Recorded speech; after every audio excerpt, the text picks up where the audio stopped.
go to sewer, then go to town. So liquor control, first thing would be to adopt the agenda. Doug Bailey, I didn't say that. Doug Bailey. Didn't take me long to forget that. Cecil Smith, Vice Chair, and I move to adopt the agenda. Jeff Halen, I will second that. Okay, motion and a second. Every time. Think so. Oh, boy. Doug Bailey, motion and a second It goes on the short meetings on the agenda. and then select board. All in favor of approval of the agenda, say aye. Aye. That was unanimous. Thank you. Doug Bailey again, approve liquor license renewals. No, Liquor Control Commissioners minutes from May 26th. Cecil Smith, Vice Chair, I move to accept the Liquor Control Commissioner minutes from May 26, 2025. Jeff Halen seconds. Doug Bailey, motion and a second on the minutes. All in favor of the minutes, please say aye. Aye. Aye. No. What? Just talking in Say my third name person. again? Mr. Chair, this is Seth Hopkins. So I'll just tell you what will happen. Okay, if you say your name, it will say Doug Bailey did this or that. Okay.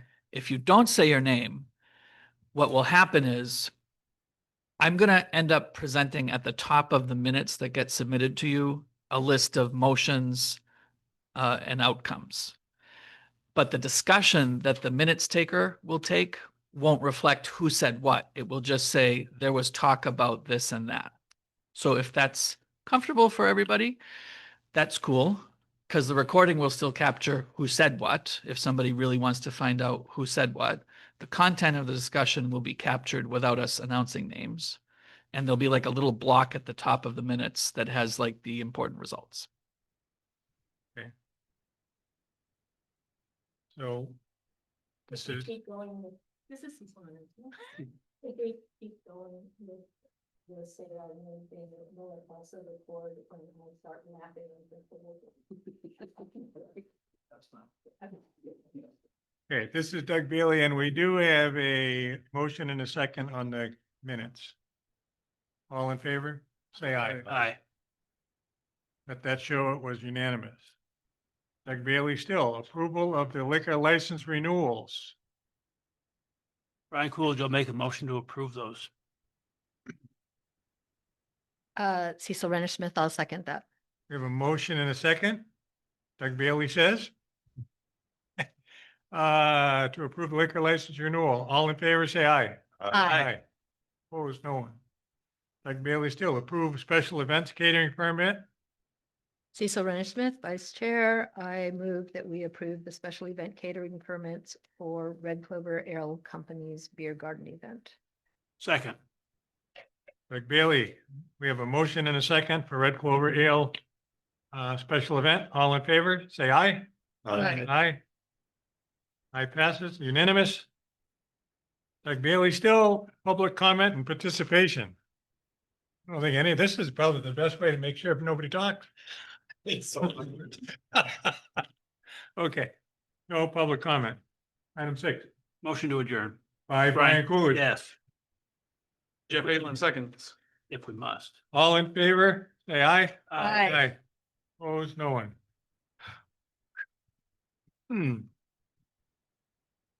I have a suggestion. Please. What's your name? Okay, I'm the only woman that can figure it out. Now, my suggestion is that the only time we actually really need to do it is when someone is making a motion and seconding the motion, so we know who made the motion and who seconded it. I think that would be a lot That easier. seems fine. All those in favor? Aye. Okay, now we are into sewer commissioners meeting. First is to adopt our agenda. Jeff Halen moves that we adopt the agenda of the previous meeting, or of this meeting. Second, Cecil Smith. Motion and a second on the agenda. All in favor, please say aye. Aye. Motion passed. Reoccurring matters, sewer commissioners minutes from May 26th. Cecil Smith, I move that we approve the sewer commissioners minutes from May 26, 2025. Brian Coolidge, I'll second that. Motion and a second. All in favor of approval of the minutes, say aye. Aye. Item 3, consider purchase orders. 4 of them, 5 of them. Would you like to talk about those? Seth Hopkins, Mr. Chair. So these are the purchase orders that the staff at the wastewater department, who two of the 3 of them are here tonight. Our chief wastewater treatment system operator, Tim Kingston, and the assistant chief operator, Ian Buckley. And they've presented the purchase orders in a very similar way to the way that you're used to seeing them from our retired chief operator, Steve Chica.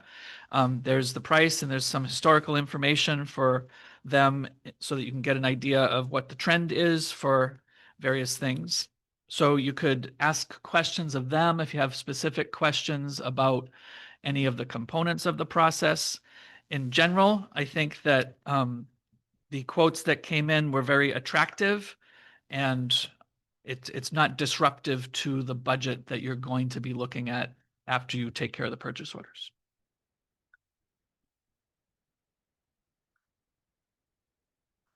Pleasure of the board. In other words, would someone like to make a motion? Sure, I will. Brian Coolidge, to make a motion to approve all 5 of those. Cecil Renner Smith, I will second that motion. In general, they did not go up, and in fact, one of them has gone down, Yeah. so maybe more than one. Okay, we have a motion and a second to approve the purchase orders. All in favor, say aye. Aye. Opposed? No one? Public comment on sewer. Mr. Bueller. Yes. Brent Bueller. Okay, what I'm going to say, I've said to you as the select board, but now you're the sewer commission. So I'm going to repeat to you what I've said. In the past regarding the Shirley Farr Fund. While you do not want to involve yourself in the fund as the select board, as the sewer commissioners, it seems it is your duty to do so since you manage the sewer expenses of Brandon. And given the primary purpose of the fund is for the Brandon sewer and sanitation needs. I'm not saying that some of what the funds have been used for haven't been good for the community. And this is not about what I want. It is about what Shirley Farr wanted when she put her signature to her last will and testament.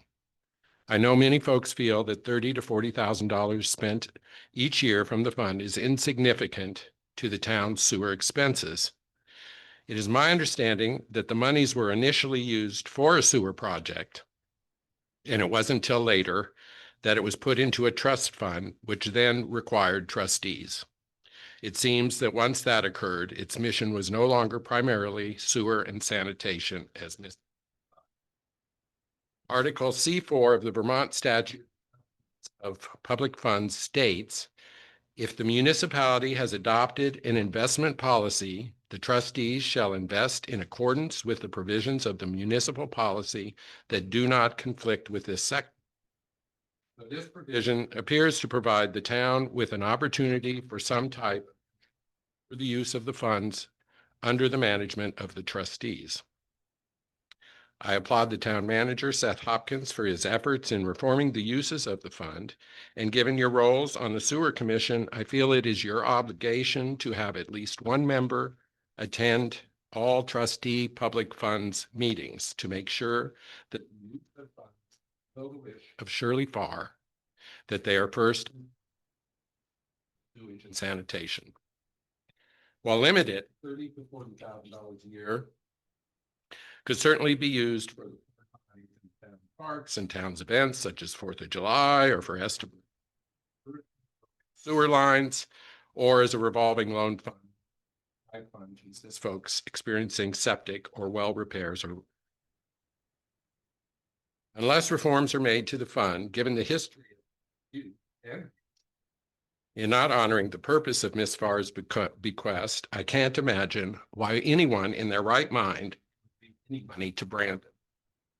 Honoring to the letter Shirley Farr's wishes is the right, moral, ethical, and legal thing to do, as I imagine all of us here expect when we sign our last will and testament. Thank you. Thank you, Mr. Bueller. I need to back up though, because we did not do item 4, the wastewater. Right. On budget. Did we? Oh. That would be the next thing. Do we have a motion on the budget first and then some questions?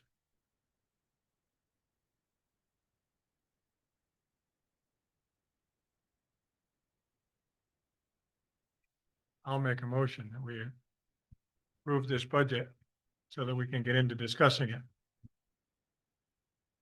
Jeff Halen second. Pardon? Jeff Halen second. That's okay. Seth, my question is, why do we budget such a deficit? So essentially this budget operates in a much more close to normal manner than the town's government accounting budget. This is much more like a business. So in this one, as you know, with businesses, there are some expenses that you'll take that will recognize a loss in value, like depreciation, but it doesn't actually affect your cash flow. So if we were to try to make this budget perfectly balanced that way, we would end up with an excess of cash flow, which would mean our sewer rates would be higher than they need to be to actually fund expenses. The town's traditional way of funding big improvements has been bonding, not taking in advance extra from ratepayers and accumulating a large cash balance to spend down for replacing equipment when it becomes necessary, but basically running at a break-even point for cash flow that allows the most affordable sewer rate we can.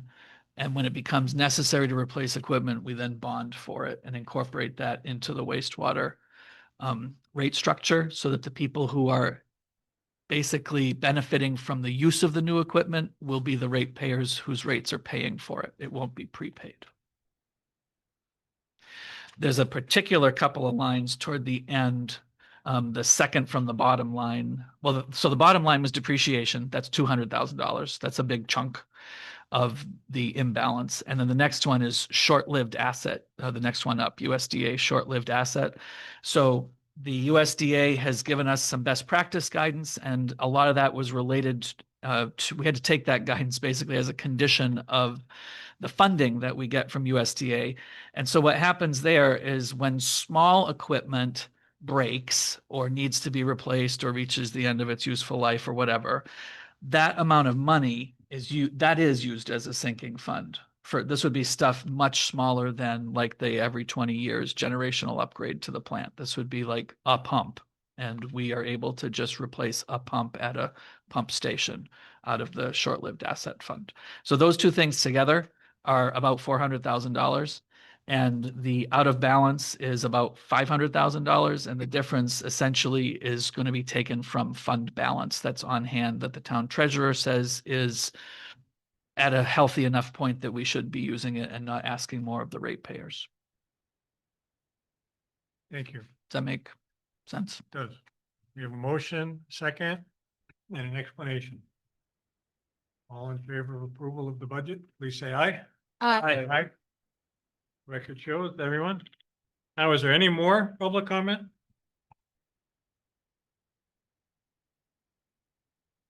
You put your hand up. Okay, Motion to adjourn. motion to adjourn, sort. Second, Cecil Smith, seconding. All in favor of adjournment of the sewer, say aye. Aye. Select board. Doug Bailey. Looking for a motion to adopt the agenda. Cecil Smith, I move to adopt the agenda as, oh. No, I move to amend the agenda, sorry. I would like to amend the agenda to add an item to authorize payment of the extension to the West Seminary sidewalk work. We put it under recurring matters under the warrant. Jeff Halen seconds. All in favor of adoption of the agenda with the change, please say aye. Aye. Select board remarks. I don't think I should say any remarks today because this is turning into a humorous show as it is. So, All right. Moving on. no remarks. Um, reoccurring matters.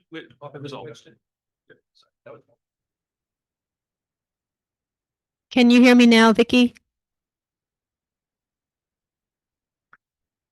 Yes. Okay. Okay, first would be to approve the select board minutes from June 9th. Still doing our name thing. Yes, I guess we are. Sorry for on the motion. Brian Coolidge make a motion to approve the select board minutes of June 9. Ralph Ethier, second.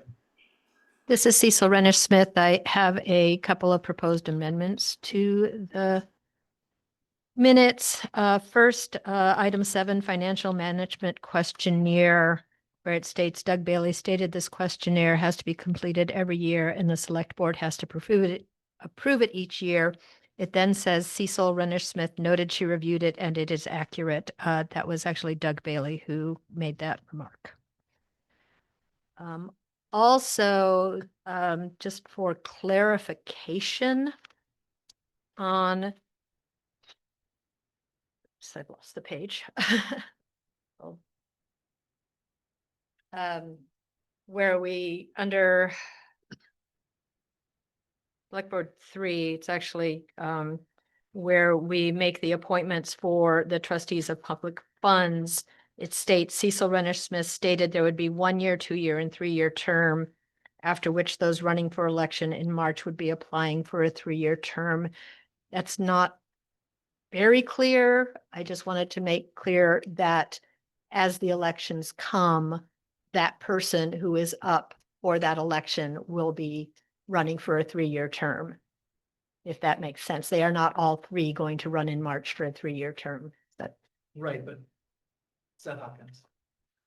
But they will all 3 be running in March for something, for whether a 1 whether- year or 2 whether year. Or a 3 year of a 3 year term, 2 years of a 3 year term, or a 3 year term. Correct. You can go. Motion and a second on the minutes. All in favor of the minutes, say aye. Aye. Aye. Warrant.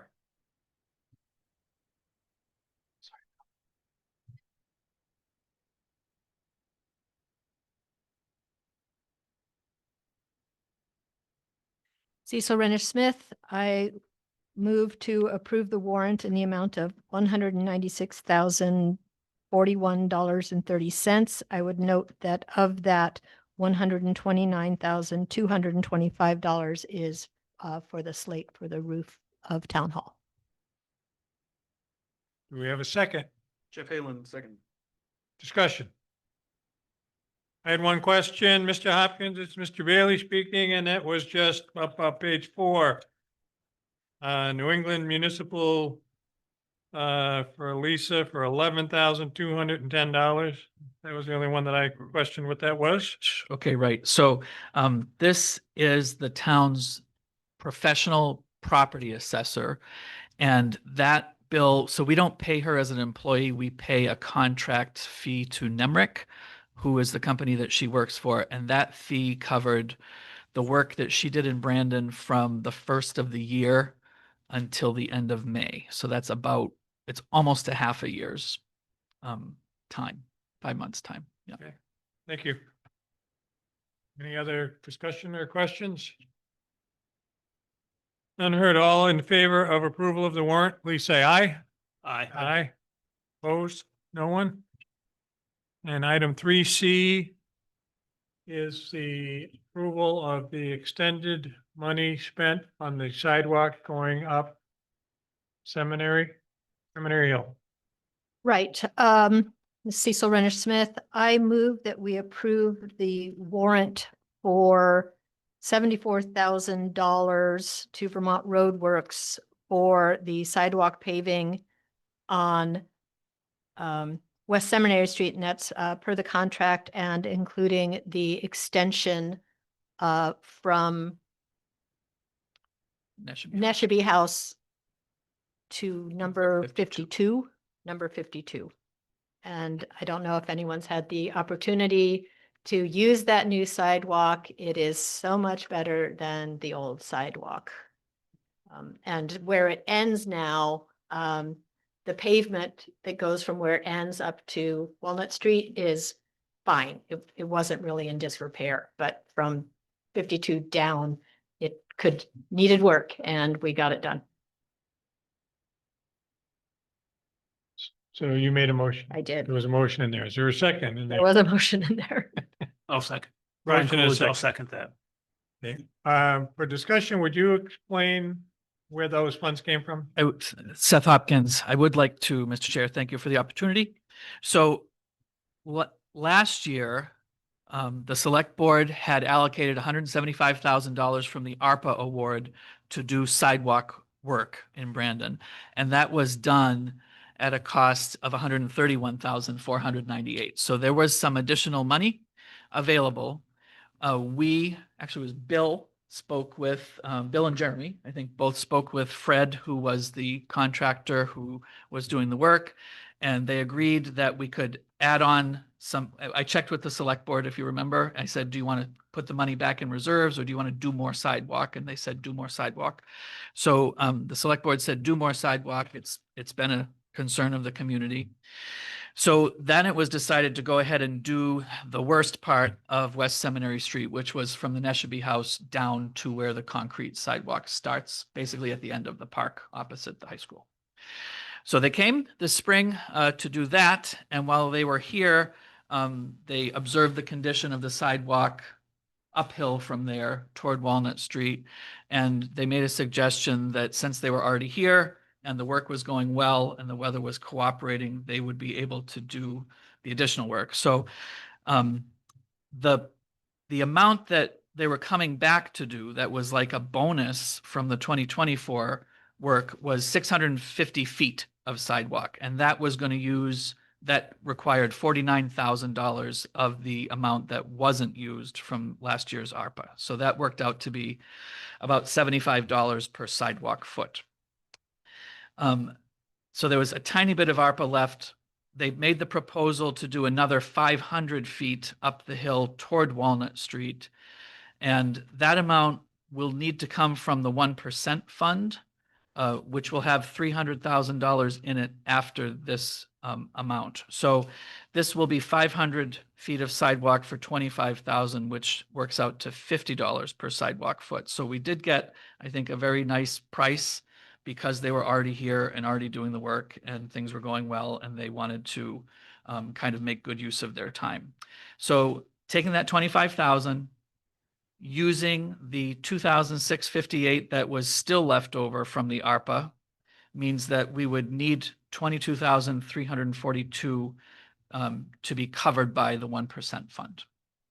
So in other words, there's no highway budget money, there's no property tax money. It's either ARPA money or local option tax money. Was there not a little money left over from the Town Farm Road paving bid, or did you say that in there when you just explained? Thought that came from Oh. lower. Right. That was the original plan. So the Town Farm Road was later in this meeting. That bid came in around $12,000 under what was forecast. So the board can decide if you want to, that was actually already going to be coming from the 1% fund. Yeah. So, right, if you reallocate that, then instead of looking at 22 additional $1,000, it would be more like 10. Right. Yeah. I think that's. the way most of Apologies. us- You're right. You're I absolutely think right. that's the way most of us looked at it, because the Yeah. Town Farm bid came in lower than anticipated. And that meant we didn't have to hit 1% money very much. Right. Okay. Thank you for that reminder. We have a motion, we have a second, we have an explanation. Any other remarks, questions? All in favor of approval of that? Say aye. Aye. Opposed? No one. Okay. On to item 4, Town Manager's Report. This is Seth Hopkins. Thank you, Mr. Chair. So I submitted my report. I do want to highlight a couple of vacancies on town boards. We want to thank Eve Beglarian for being on the Energy Committee for quite some time. She's resigned from the committee, so the Energy Committee has a vacancy. Their usual meeting is the first Monday of the month at 4:30 p.m. There's also a long-standing vacancy for an alternate on the Development Review Board. Their usual meeting is the fourth Thursday at 7 p.m. And to highlight a couple of things from my report, the roof work is going well here at the town hall. As we've talked about the sidewalk, we don't have to talk anymore about that. There was some work done by our highway department and our wastewater department to alleviate a chronic drainage issue down near the Carver Street pump station. And we will see how that goes, but that was, I think, done in a way that should solve the problem. Tax sale list is down to just 21 property owners. And then in staffing, we have some good news to report. Today was the first day for Mr. Bob Laporte at the Highway Department, and we're glad to have him on the Highway Department with Jeremy, Brian, and Kyle. So we're at full authorized strength there. And today was the first day in Brandon for Officer Michaela Fontana in the police department. So she had done some off-site training last week and is now working with Chief Kachajian and Officer Kelleher on some field training here in Brandon. I And think, just clarify, yes. how many hours a week is Officer Fontana? so she's actually, she has a level 2 certification, which it doesn't limit how many hours she can work. It limits, like there's a small class, I would say small class of serious crimes that she cannot investigate alone or handle alone. So I believe she expressed at the time when Bill and I met with her and Chief Kachajian that she could be available 40 hours a week. Awesome. Yep. And I believe, oh, wait. Oh, I don't even have it. I did an update for you that I didn't bring in. This, Pretty pictures. We got a grant for $29,000 for the hydrologically connected highway segments. I remember that was part of the report. Oh, there were a few odds and ends. I think during a quiet moment in the meeting, I might try and look that up and just give you a couple of those highlights. I apologize for not having that with me. questions of town manager from the select board? One thing, Mr. Hopkins, not to Yes. belabor sidewalks, this is Jeff Halen speaking. Just, it's been talked about publicly a bit with the Union Street project, and Yes. just wanted to give you an opportunity to give us a report on, or an update on that. So everybody's disappointed at the complexity of the project. Bill's getting ready to talk. I'll let Bill's been hands-on with this, and Bill has more up-to-date information, I guess, to give you. So we're currently at a point right now where we need to go out for acquiring temporary right-of-way easements from the property owners on along the project. And that's the point we're at right now. We started outreach today. This is again a part of a very long process when applying for this transportation alternative program. It's the reason I think why segment 6 took as long as it did. Like, I mean, we started with right away acquisition on segment 6 5 years before we ended the ground. This is much shorter. Anticipate that we should be able to have that done by the end of the summer, assuming everybody wants to donate their temporary easement to allow us to perform the storm water work as well as the sidewalk work. And I'd like just to take this opportunity to say, I love me some Front Porch Forum. I find it really entertaining sometimes. It's a great place to find free stuff. But if a member of the public has a question about whether the town is buying property or whether how a certain project is going and why something may be held up or not, the best place to start is the town. Call Seth, call Bill, call a member of the select board, or email us. All our emails are on the town website. We probably have better information than your next door neighbor. Just that. Thank you. So if I could I give you my update? Yes, please. I have located it here. So I mentioned the grant. That was something you applied to you approved applying for at your May 13th meeting. This will help us do stormwater management up to standard in all of the corners of the town. We also got the spring 2025 groundwater quality monitoring report for the landfill. I've posted that to the town website. Conditions in general there appear to be within reasonable expectations based on the previous results. And the only recommendation is to continue monitoring in compliance with our certification requirement. So they'll do that twice a year. They also inspected the landfill itself, not just the groundwater, in a different inspection. And the cover, drainage systems, and gas control systems are all in overall good condition, and continuing current practices for maintenance is appropriate. I posted that on the town website as well. Bill completed a triennial open space inventory monitoring report for Vermont Emergency Management. This required a lot of photographic documentation of the 7 house sites, which were successful buyout properties in the floodplain on Newton Road and Wheeler Road. The community should be gratified that these families have relocated out of harm's way, and the floodplain has been restored to mitigate future hazards to other properties. Bill is currently organizing the demolition of the buyout property at 317 North Street, adjacent to the North Street Bridge, and he has another Newton Road property in the process. Jeff Halen, as Emergency Management Coordinator, and I, as Emergency Management Director, represented Brandon in the Rutland Regional Emergency Management Session by remote attendance this past Wednesday, and I plan to attend the mini tabletop exercise at the Chittenden Grange in person this coming Wednesday. I mentioned Officer Fontana. Oh, right. She hopes to attend a select board meeting in July for introductions.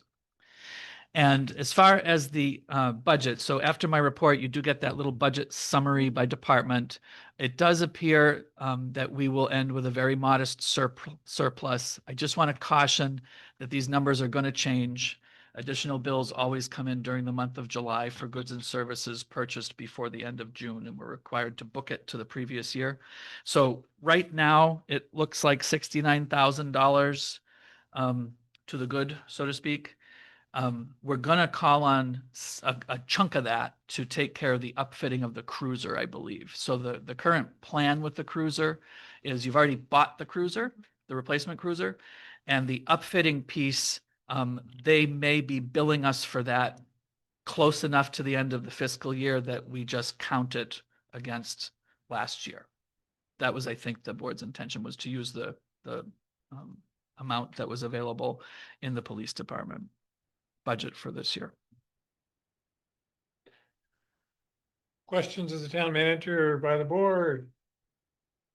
Questions of the town manager by the public? Town manager's report is accepted. Community development report, no more. This is Bill Moore. I forgot to do that last time. This is my community development report for today, the 23rd. 2025 is the year of the swimming lesson.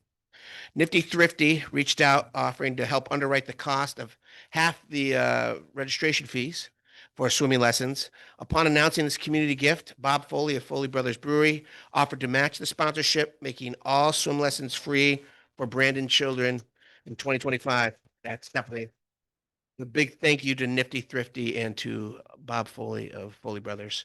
They both felt that the safety and confidence that being able to swim provides to people is so very important.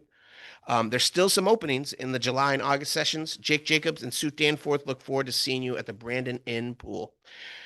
Working with our pickleball ambassador, Bernie Carr, we've instituted a new fee-based experience. Starting on July 1st, 6-month paid registrations will be required to play during the Otter Valley North Campus indoor gymnasium space for the 20-plus hours a week of weekly times that they have it available. The $50 for a resident, $79 non-resident fees collected will be used to support pickleball activities in the community. Coach Tammy will be providing an accessible to all unified cheer experience. Starting on August the 5th and running through the fall, athletes entering grades 3 through 8 will meet every Tuesday from 5:30 to 6:30 through mid-October to work on cheering basics such as motions, jumps, and cheers, as well as the social emotional skills needed to compete on a team. And that is my report. And again, I do want to talk about 317 North Street, just in case you saw the gaggle of trucks and people that were on North Street from 10 to 10:30 doing the pre-bid mandatory visit. Questions or comments from the board for Mr. Moore? I would like to say thank you for the fee structure for the pickleball. I like that. And I would like to say, also echoing what Cecil had said regarding front page forum. I wanted to clarify the former boys club and girls club down there that was never run by the town of Brandon, as I have kind of picked up the vein on front page forum. It was the boys club out of Rutland was running it, renting it from the owners. And when they decided to not do it anymore and leave town, it's been empty ever since then. And as much as I agree with people stating it would make a marvelous laundromat, the town does not do businesses like that. That would be for a private sector person to come in and do a business plan and make sure it cash flows to have a laundromat. It would be a great location for one. So that's all I would like to say. Anyone else have anything to say? Vicky's raised her hand on Zoom. Vicki? Need to unmute her. Hmm. She should be able to unmute herself, right?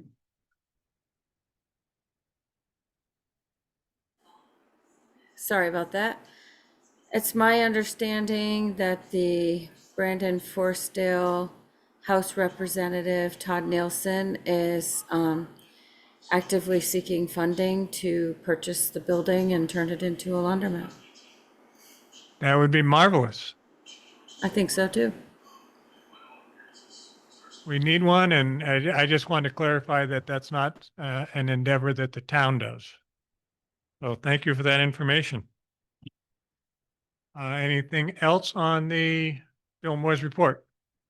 Yes. Hi, Karen Rhodes. I was talking on the front porch forum when I saw that people wanted to put another community center gathering place down there. And I said, I think that's a little bit odd when we don't even have a laundromat. And one man, whose name I won't say, got really, really irate and said, pretty much not in my backyard. It'll increase the traffic where I live.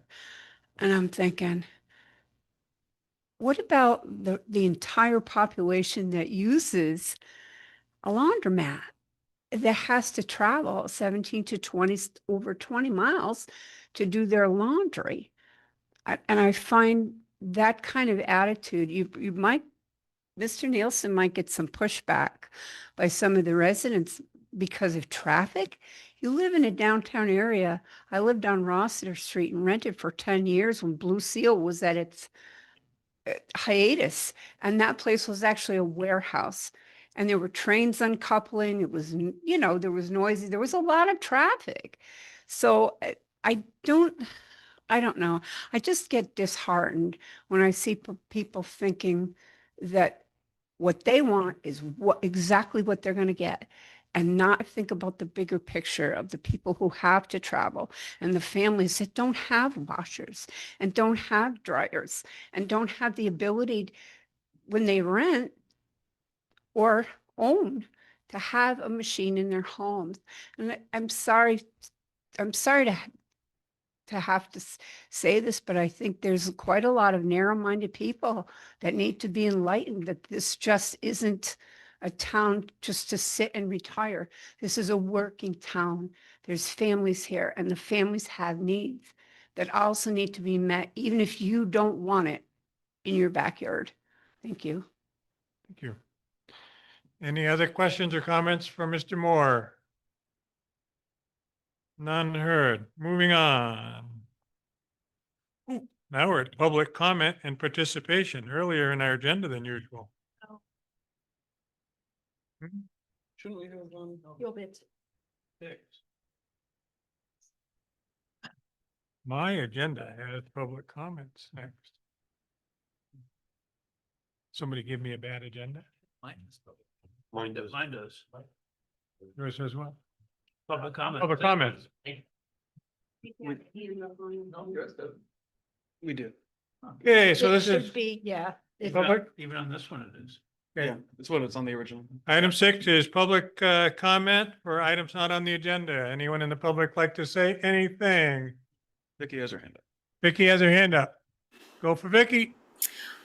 Thank you. My comment is actually an item on the agenda, but it's next, so I feel like now's a good time to ask.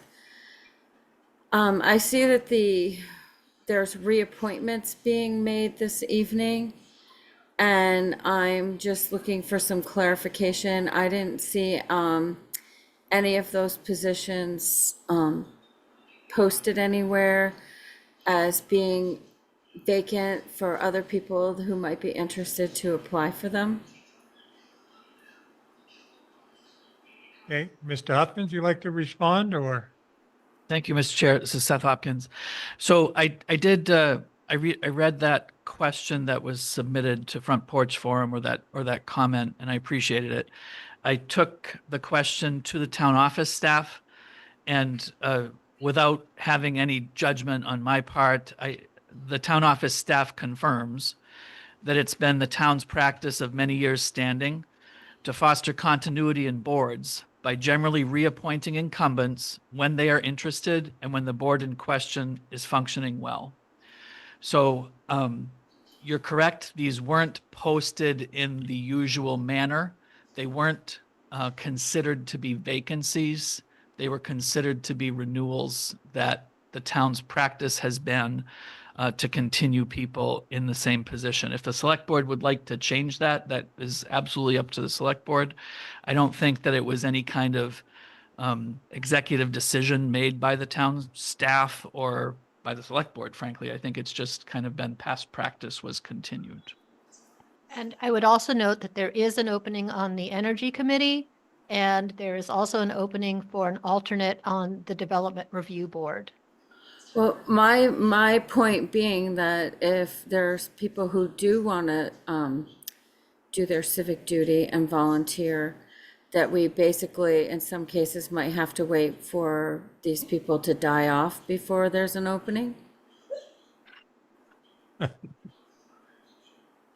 Well, I believe I know all the years I've been involved, if there's somebody that's in the position that is doing the job and knows the job, they've been given the opportunity to remain by Elaine sending out an email to them and asking them if they want to remain and work for the town. So again, what Seth says, short of us changing the policy on that, that would continue, but noting that there are a couple of positions. I would also note that over the last 3 years, there has been some significant flux on all those boards with members resigning and appointments being made. So I don't think it's a matter of having to wait for some people to die off. It just may seem that way. Well, and also I feel that some people have had the opportunity to serve on multiple boards, while some of us have applied multiple times, and you know, it just seems like it's a big town and only a few people are participating in its governance consistently. I would ask you to revisit the policy to post them. If people don't apply, then why not reappoint? But if someone else reapplies, I feel like it would be worthy of the time to interview them for diversity. Okay, we will take that point under advisement. Other public comment? None heard. Moving on, appointments. The list of appointments in the packet.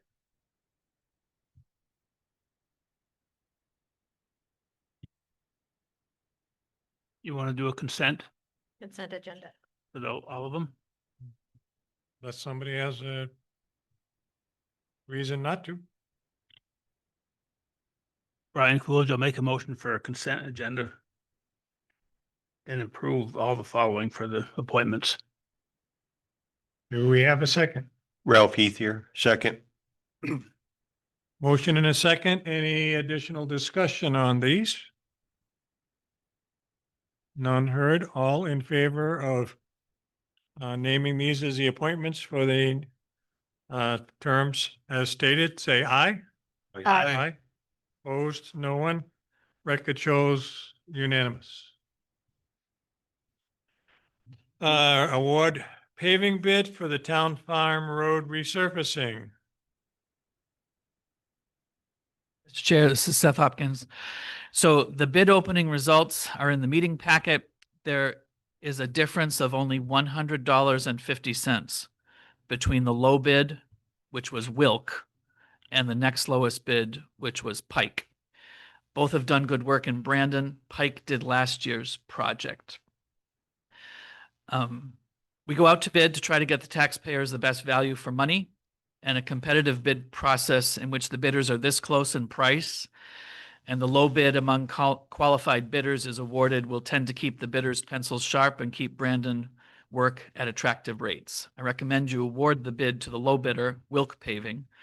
Pike knows that it was a close call, and I expect that they will be back to bid on Brandon work in the future. Brian Coolidge, make a motion to approve Wilk Paving. Cecil Rennish Smith, I will second that. Motion and a second. Any additional conversation? Two very competitive bids. All in favor of going with Wilk Paving? Please say aye. Aye. Opposed, no one. The difference is $100 between those bids. That's pretty good. And that difference of $100.50 was on a winning bid of $148,103.50. This was really quite close. Their per ton cost was 6 cents different. I actually always feel really relieved is one, but also it's affirming when we get multiple bids that are that close, because it means that like wildly divergent. Item 9, selecting our fuel supplier and pricing plans. Mr. Hopkins? Mr. Chair, this is Seth Hopkins. There's a memo in your meeting packet. The current suppliers have been the low bidders for the last 2 or more years. They provided us quotes for fiscal year 26, which are lower than fiscal year 25 pricing in every case. Fuel is a volatile commodity, as we all know. Locking in as best we can is the best we can do for the taxpayers.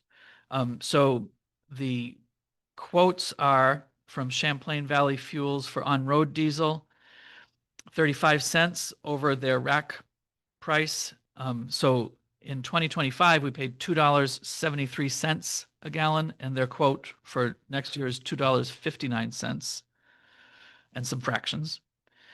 For fuel oil, also Champlain Valley, the quote is for 35 cents over their rack price, and they are offering that price capped at $2.55 per gallon, which I would recommend the select board choose.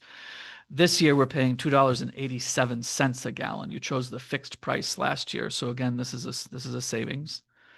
And then for propane, this is the first time we've been offered the state pricing on propane. Our propane usage has gone up relative to our fuel oil usage, which has gone down through the conversion of several buildings, including this one. Actually, we converted the town hall boiler, if you remember, when the chimney got knocked off and so forth. This year we have been paying $153. They'll lock us in at a flat $169.9 or the state contract price. And as of the date that this was written up, which was a few days ago, that was $148.9. So I think that the state price might be the smart one to go with there to benefit from that volume that the state gets benefit from. Pleasure of the board. This is Cecil Renish Smith. I move that we agree to purchase our fiscal year 2026 fuel from Champlain Valley Fuels for on-road diesel at 35 cents over rack rate. Champlain Valley Fuels for number 2 heating oil at 35 cents over rack rate, capped at $2.55 a gallon. And Suburban Propane for propane at the state of Vermont contract pricing, which is 45 cents over rack. Is that correct? Yes. So, Brian Coolidge, I'll second that. Motion and a second. Any additional conversation? None heard. All in favor of the motion, please say aye. I Aye. feeling fuel prices might be going up. They already are. Yeah. That is the end of the agenda, except for executive session. So I move that we will go into recess for 5 or 10 minutes.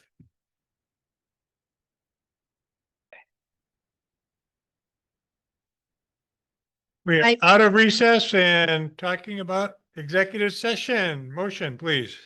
I move that we enter executive session pursuant to 1 VSA section 313 sub A sub 3 reevaluation of a public officer or employee for purpose of the town manager's annual review. Second that. Motion and a second. All in favor, say aye. Aye. Aye. 8:18 coming out of executive session for the motion. I move that we exit executive session with no action taken. I'll second that. Motion and a second. All in favor? Aye. Aye. Aye. Aye. Opposed? No one? Motion was made by Cecil, seconded by Brian Coolidge. Brian Coolidge. Now, Motion- Brian Coolidge is going to motion to adjourn. Now Ralph Ethier will second. Motion and a second to adjourn. All in favor? Aye. Night.